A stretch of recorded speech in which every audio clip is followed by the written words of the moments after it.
All right, so the footwork we're gonna do is pretty basic. So open triangle footwork, right? The V, where I go to one side and then I go to the other. And I come back to the center each time.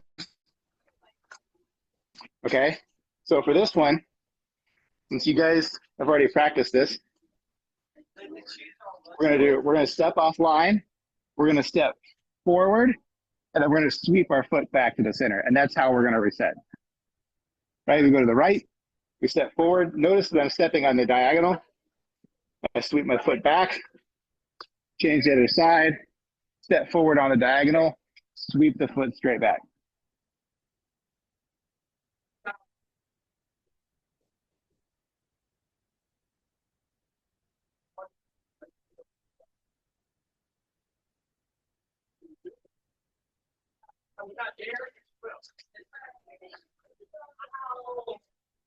So this covers both the lower body open, like the open triangle stepping, right? And the closed triangle stepping, or the male triangle. The pointy one, the open one and the pointy one. You want to go too shallow because then you're stepping straight forward, right? You don't want to step off to the side. That's a different footwork. Try and keep it to 45 degrees and keep your hands up.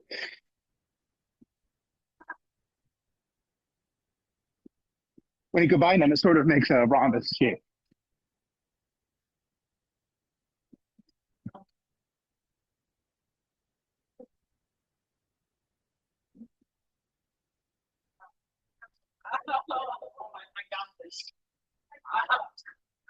It'll get easier when you use it on somebody. But if you can pick an intersection between the mats, my right foot is going to go in this 45 towards the other intersection, right? But not all the way there. My left foot, I'm going to go here and then step inward to the line.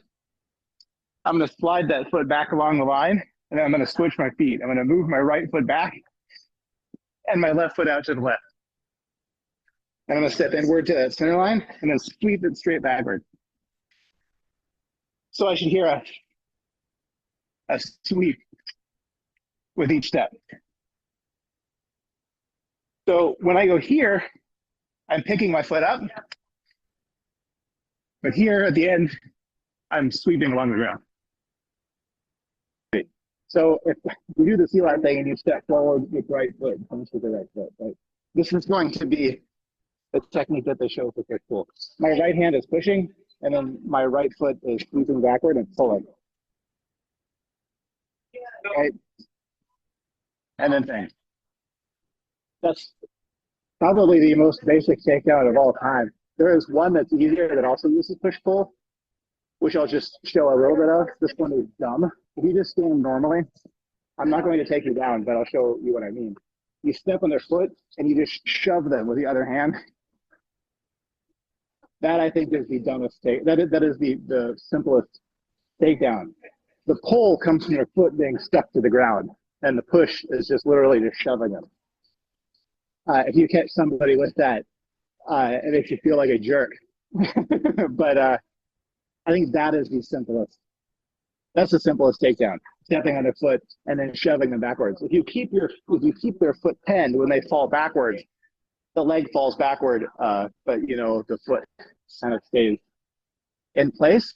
And you want to make sure that you can fall before the bag journeys. I'll do this one time with you. You punch at me. So his foot is square, doesn't matter. I have long feet.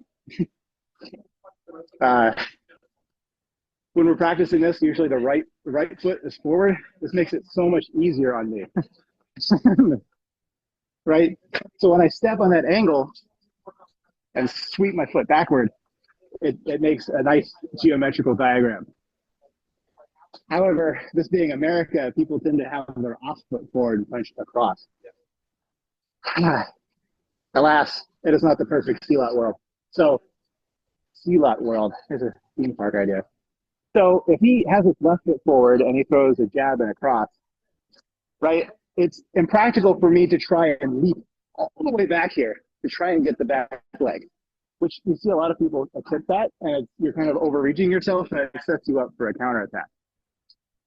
So there are two approaches to this. He has the left foot forward, so we're going to go after that. So he has his hands up, right? He punches me. One, right? Two, here, right? In that foot trap. I push by folding my leg, and then the pull is going to be by interfering with their ability to pull the leg backward. The third one, we're going to practice three. Brian, the third one, you have your right foot forward, but he slides the foot back.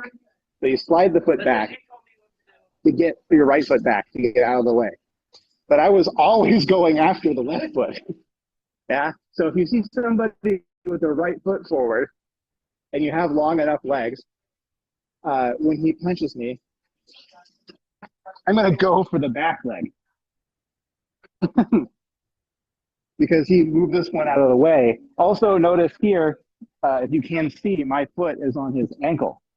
So if I apply that forward momentum, it's going to be applying a lot of forward weight. So we're going to practice